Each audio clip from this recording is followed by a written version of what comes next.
আমার ওই ইজ্জতের কসম, আমার ওই উপরালার কসম, আমার ওই উপরালা সত্তার কসম, আমরা এক পা দুপা করে শেষ জমানার দিকে যাচ্ছি।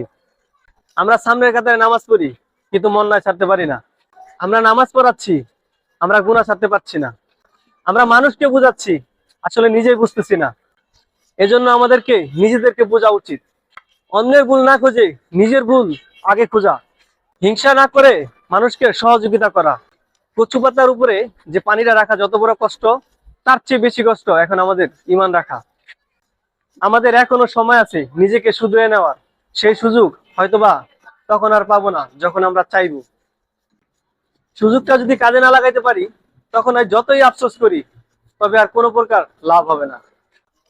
আমাদের এখনো সুযোগ আছে ওই উপরওয়ালার কাছে তওবা করে একবারে ফিরে আসি।